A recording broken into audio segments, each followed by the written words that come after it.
So how do you make bacon? Okay, yes. So actually talk about a thing that's concrete. Yeah, give us your bacon. That's the thing about bacon and all of these cures. They did not originate in test kitchens made by chefs in lab coats with beakers and isolated nitrite. That is not where these came from. They came from the home kitchen, usually from the women, the housewives. The men would, knock the pig, do the kill, and there's an army of women and children and some men, pulling off whole pieces of meat and putting it on the salt, and like in grandma's special salting drawer. Yeah. So these are traditions that are held and passed down multi-generationally. That's a multisyllabic word, but and so all that to say, the proper context for bacon is the home. Yeah.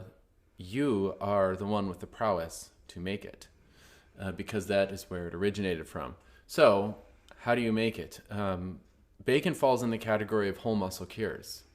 And whole muscle cure is a hunk of meat that you cut off an animal and put salt on it, and then rinse the salt off and dry it and hang it, and or smoke, and then smoke it and then hang it some more. So that's a whole muscle cure. And examples of hunks that you might cut off of an animal would be the back leg, the front leg, the middle part, the just solid stuff masses. Around, the back. The middle part we have come, and the back in the English language we have come to call bacon.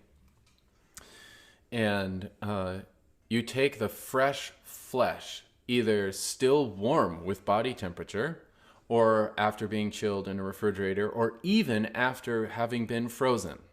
So you can dry cure frozen meat after you thaw it out. You can dry cure fresh meat and even hot meat. Not hot as in cooked, but, recently living. Just warm, yeah.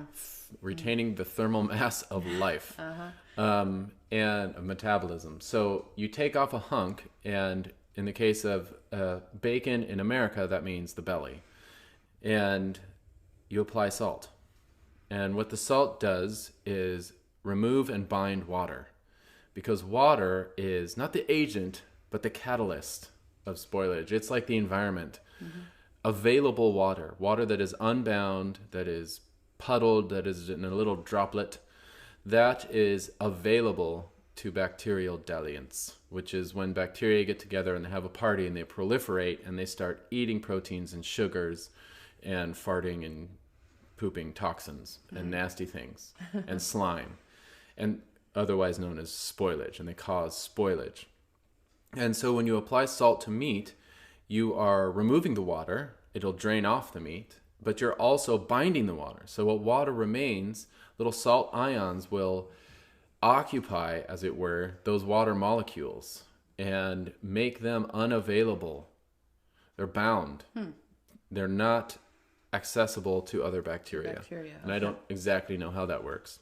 But, I mean, that is what osmosis is, and the cell walls are diffusive, so it allows the water to leave the cell walls of the meat and come in contact with the salt, because it seeks a balance with the salt, so it actually travels to the salt, which is crazy. And we definitely call that diffusion, but it's actually just magic, because that's a miracle to me that happens at all. We can describe it, Yeah.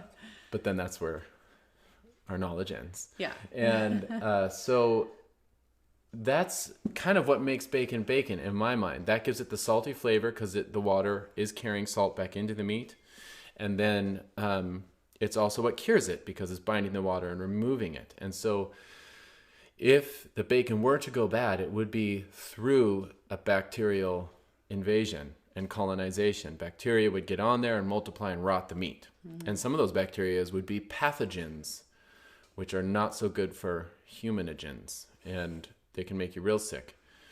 And the salt removes and binds that water, making it unavailable. So, well, and then talk about the bacterial presence, because it's not like this is a completely sterile piece of flesh to begin with. There's bacteria inherent on there, and so you are not trying to create a sterile environment. You're just creating an environment. And it's just like cheese or anything else where you are trying to encourage the good guys or is that more fermentation? That's more fermentation, but Okay. it still applies. So bacon falls under the heading of the whole muscle cures Right. because it is cured, effectively preserved, and flavored by drying, removing and binding water, not fermentation. Right. So it is not dependent upon bacteria eating sugar and creating acid to preserve it. It's not dependent upon that. And so bacterial action on bacon would be incidental, and it would only be on the surface. Right. Okay. Because, bacon is flesh, and it is muscle, skeletal muscle, and subcutaneous fat, and intramuscular fat, and intermuscular fat. And it's not that innard is not host to bacteria unless the pig has an infection. Right. Okay. So there's only bacteria on the surface, which happens to be the surface to which you are applying your cure, your dry salt rub, or even your brine. And so it's not a Trojan horse Right. occupied by nefarious Greeks that are going to jump out the moment you turn your back and cause your bacon to spoil and then go found the Roman Empire. So with all of its draconian food laws. So it's, bacteria plays an incidental role. Yeah. It's incidental. Yeah. It's not necessary. It's not instrumental in the curing of the bacon. So when I give people a bacon recipe, and I've got a couple ways to do it, I guess what I'm trying to communicate is that the basic thing is apply salt to fresh meat. And then the question becomes, how do you know when enough of that osmosis diffusion business has happened, enough water has been removed and bound for the bacon to be preserved? Right. How do you know it's done? It's done. How do you know it's cured? Right. Because again, what I'm intending that with the bacon, you would rinse it, and we're just taking bacon as the example, but this applies to guanciale, pancetta, lomo, lonzo, ham, jamon, prosciutto, every whole muscle cure. Brisket is a whole muscle cure. I'm assuming that after you rinse off the salt, because you have determined that the curing is done, that you're going to hang it in your kitchen indefinitely. And indefinitely meaning that it could hang until the end of the cosmos and it will never spoil. And any reason that you would take it down before then is not a matter of do or die food safety, but of personal preference. How do you like your bacon? The longer it hangs, the stiffer and harder it will become until you have wood and you're carving off thin little shavings or like grating your bacon on a salad. Like it'll go that far. And in drier climates, it'll go there much quickly. In humid climates, it'll take a little longer. Usually when people think of breakfast bacon, which is very floppy and moist, right? Each individual slice that fries up nicely and isn't chewy, that's a relatively young bacon. And that's great. You rinse it, dry it, and hang it for, in our climate, about 3 weeks, 4 weeks. And that's when it's at that perfect texture for us. And again, that is personal taste. It could just keep hanging. It will not rot. Yeah. So how do you know when you've gotten it to that point? How do you know when it is cured? And one way I like to tell people to do it is a way that the intent is to train your senses to recognize curitude, when it is all the way cured. And it usually only takes about 4 days with the standard belly. And I say, get a tabula rasa. I haven't heard that one before. Yeah, sorry. That's pretty good. You have to reach sometimes. A blank tub. Right. An empty food tub. And, I use bus tubs. Yeah. I I wish we could have like the wooden bowls that, British grandmothers used to have probably, but food grade plastic is homogeneous, hewn out of an oak log. Right. Yeah. With drain holes. Yeah. Yeah. So someday. Yeah. Or like built into a stone house. There are houses that were built No way. in the 7th century. Stone houses up on the hills in Yorkshire. Whoa. Where built into the home was their stone slab bacon Oh my gosh. carrying Wow. apparatus, which is just one gigantic stone with Wow. a small trough chiseled out of it and a drain. Oh, how fun. That would be so And it's amazing. there. It's part of the Yeah. bloody building. Oh my It's gosh. not going anywhere. How inspiring that That's would where be. you salt your Yeah. bacon. So Yeah. that's how old bacon is. And bacon is distinctly British. Or, it's English, which is Yeah, kind of our the parent. word is Our parent even- culture is Yeah. England. Not least because of the language. And bacon is an English word. We tend to import lots of Italian ones, probably because of Italian immigrants, into America, bringing their wonderful salami, prosciutto, pancetta, lomo, lonzo, that's all Italian. Bacon. Bacon is British. Bacon is British. That's an Yep. English word. So anyway, the way I like to tell people to train their senses to detect curitude, and again, you can do this with any fresh or previously frozen piece of pork flesh. You can do this with a pork chop. That's right. You can do this with anything. There's nothing on a pig that you're not supposed to cure. That is unallowed. Because meat is meat, water is water, salt is salt. Diffusion and osmosis are diffusion and osmosis, which are magic. But you can take a piece of belly, put some salt in the bottom of your tub, put the belly on top of the salt, put some salt on the top of the belly. And, I would say don't put too much. That's as much guidance as I'll give you. And just a little bit, a night Come like... to a class and you can see how much he It's sprinkles. it actually doesn't matter. I mean, you're developing your sense. And I guess the point of this is I'm assuming you want to have curing prowess, not just successful bacon your first time.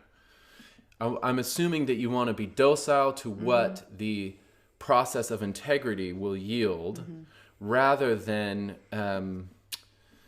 the recipe will gratify you with. So this is assuming you want to go down the bacon journey. You want to take the road less traveled by and create bacon that's going to be too salty. You're not going to like it a few times. Maybe even when you nail a recipe, it's still something you're going to have to get used to in terms of flavor because... Yeah, so this is assuming that you kind of want to go the long road. You want to know why bacon, not just like how to make bacon. Yeah. Which will confer upon you a prowess, So here's the prowess developing thing. Salt on the bottom of the tub, put the bacon down, salt on the top of the bacon. And think of like a heavy spice rub on a steak. Yeah. And put the tub in the fridge. And then the next day, get your tub out of the fridge. You'll notice that water will have come out of the meat and puddled in the bottom of the tub. Pour out that meat. And if you want, or that water, sorry. If you want to be kind of specific about it, you could even pour it into a mason jar and measure the quantity of that water. I have never done that, but I think that would be kind of a cool thing. And then reapply salt where you see it has dissolved from the previous day's application. And if you're using really fine salt, it will all have dissolved. If you're using really coarse salt, some will still remain in the crystallized form sitting on the meat. So don't add more salt to that spot, is what I'm saying. Because the easiest thing to do when you make bacon is to oversalt it. So you come back the next day, you drain that liquid, you put the belly back in, you put it back in the fridge. You do the same thing on day 3. And then do the same thing on day 4. And you keep noting the quantity of water that you're pouring off. And it will gradually reduce because the bacon has a finite quantity of water that is becoming gradually accessible to the diffusion and osmosis of the salt. And eventually you'll get to no water, But if you take it all the way to that point where you're not extracting any more brine from the meat or any more meat juice, then you will have oversalted the bacon for your own taste. I almost guarantee it. And so track that liquid and just note the reduction. And I would say if you're doing a standard pork belly, it's around day 4. And I can't give you an exact number because all bellies are different. All genetics from pig to pig are different. And the feed is different. And all of those things have a decisive effect on how much water is in the meat. So there is really no such thing as a bacon recipe. I can give you a bacon method, that you can then take. And the best thing I can give you is the ability to discern curedness, when it is cured. And so I would say when you're just getting like a couple tablespoons off of the bacon, and that's usually around day 4, and rinse off all the salt. You don't want any standing on the surface of the bacon. You've decided it's done. Dry it and hang it. And there's a couple other signs that you might look for. You know, there's the reduction in the liquid, and the bacon will also be have less of the floppitude of freshness. So bacon, fresh meat is really floppy. It's so floppy. It's got a lot of give. It's rollable. You can roll it up in a tight roll pretty effortlessly because it is so pliable and floppy. As it cures, it will stiffen. As you remove more and more water from the meat, it will gain a little bit of rigidity. I won't say it will become stiff, but it'll be more inclined to bend than roll.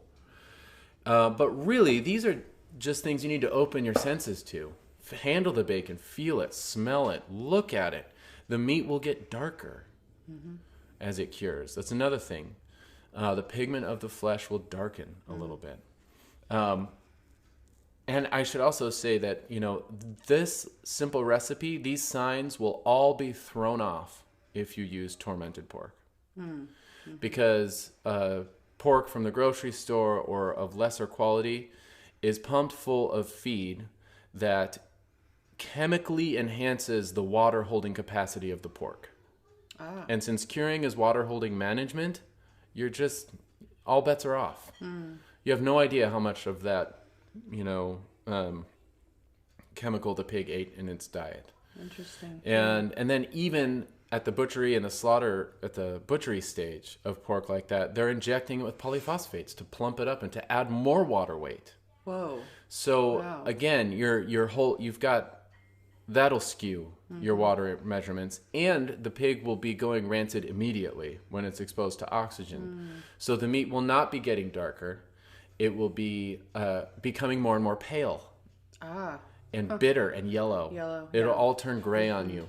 So there's just all of this, again, presumes, just like curing for preservation, I should say, the other axiom here is that you have good ordinary pork, perfect pork. Healthy pork. Healthy, a pig that is fed well and killed well. Because, I mean, this is the axiom, really, truly. The most decisive ingredients in every curing recipe are the husbandry and the harvest. What the pig was fed, how it was killed and harvested. That's it. If you get those things right, this simple bacon recipe that I'm giving you will create extravagantly delicious bacon. If not, that's when the recipes come in. The complex recipes with esoteric ingredients and dire warnings about food poisoning, because the other thing about that pork is that it is dirty. It's dirty, like even on an internal metabolical level, because the pig may have been fed antibiotics as a ration. You know, I'm not necessarily opposed to antibiotics to save a pig's life. You know, good grief. Don't lose that harvest if your pig is going down because they got a cut. Yeah. Just give them a shot, you know, and bring them back, and that'll make good bacon, in my opinion. And put the harvest off maybe a little while longer. Yeah. Follow the directions for the antibiotic. And even if they get a worm load, you know, I think that rather than lose your pig,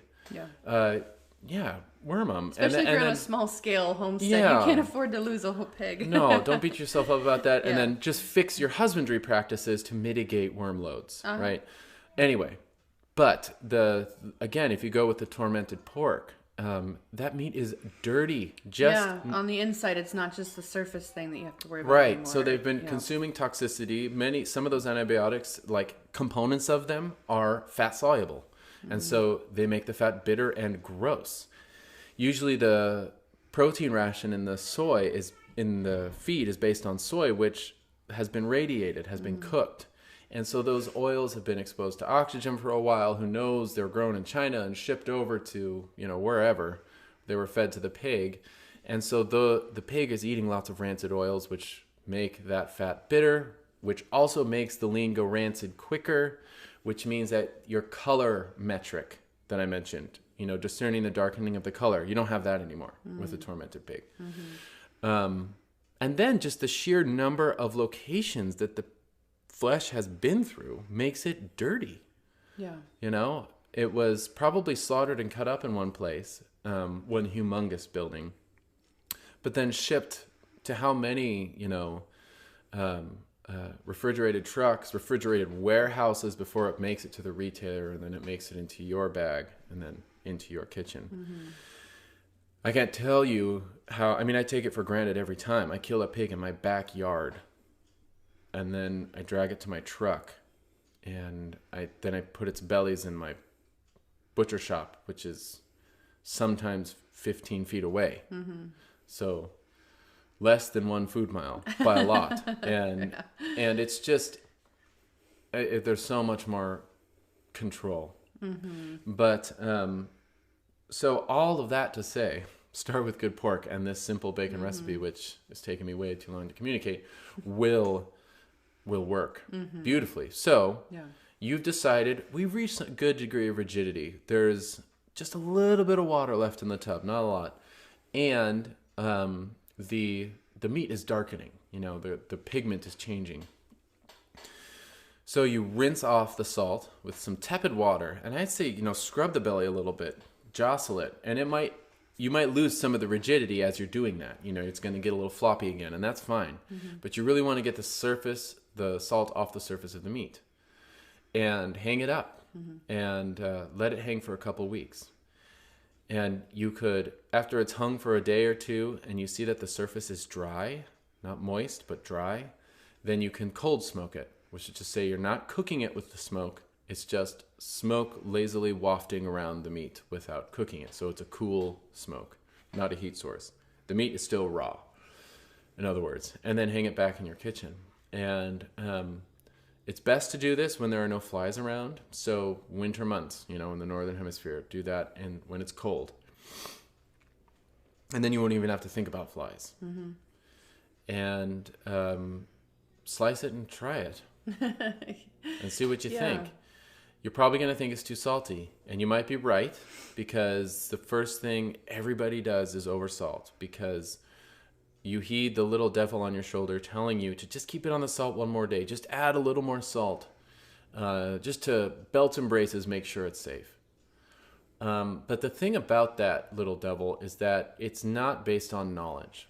It's good to interrogate that little devil as to why, what will go wrong. Exactly, because you need a definition, because turns out spoilage is just not an abstract, like, magical curse that happens to your bacon. It's actually a biological thing that will happen. So, which means you can understand it, and you can avoid it. And so interrogate it. And what does spoilage mean exactly? Ask yourself, what exactly am I afraid of hanging this in my kitchen? And it's not enough to say, well, food poisoning. Well, what food poisoning? Exactly, please. Well, botulism. Well, what is botulism? Because botulism is not a euphemism for food poisoning. It's not a generalized term for food poisoning at all. Botulism is the result of the ingestion of the botulate toxin that is produced by a spore that comes from the Clostridium botulinum bacteria. Under what conditions is that toxin produced? And it's oxygen-free conditions, where there is no oxygen, in anaerobic condition. And so that's really, you know, theoretically possible in salami, which we'll talk about, and in insufficiently canned things, you know, because that's an anaerobic environment.